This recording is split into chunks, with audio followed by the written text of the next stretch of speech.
Assemblée nationale, les députés pro-régime réclament la déchéance de Christine Razanamassou. 48 heures après la fameuse déclaration de la présidente de l'Assemblée nationale, Christine Razanamassou, dénonçant la mauvaise gouvernance au pays, les députés proches du pouvoir montent au créneau. En conférence de presse ce matin au motel d'Anous, il demande au bureau politique IRD de prendre des mesures strictes à l'encontre de cette chef d'institution. Le député d'Ambouvoumbé Sud, Milavondi Filberge, en appelle à l'application de l'article 37 du règlement intérieur de l'Assemblée nationale qui prévoit la déchéance de son président. Il estime que des dysfonctionnements sont nombreux à l'Assemblée nationale et il souhaite également l'ouverture d'un audit de l'Assemblée nationale par l'inspection générale de l'État. Les députés proches du pouvoir insistent sur la stabilité et l'apaisement à l'approche des élections législatives du 29 mai prochain.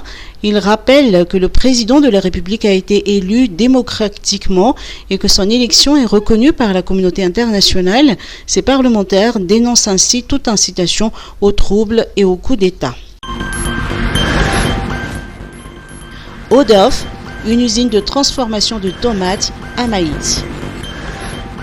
Une usine de transformation de tomates vient d'être inaugurée à Maïs, dans le district d'Amboudjachim, dans le cadre de la mise en œuvre du programme ODOF ou One District, One Factory.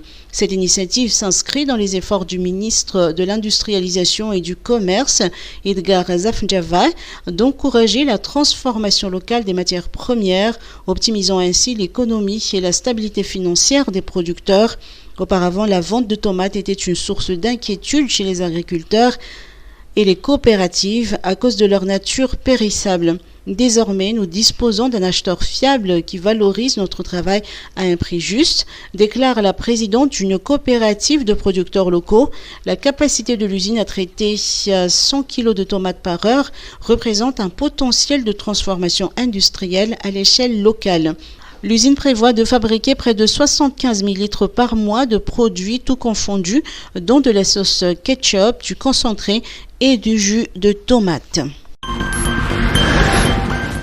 Améliorer l'accès aux médicaments, convention entre l'Union européenne, l'AFD et Salam.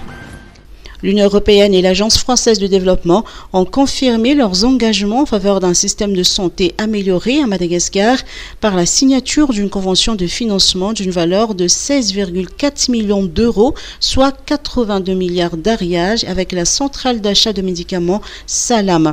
Cette collaboration d'une durée de 5 ans vise à soutenir Salam dans sa mission de fournir des médicaments de qualité et abordables dans tous les districts de Madagascar.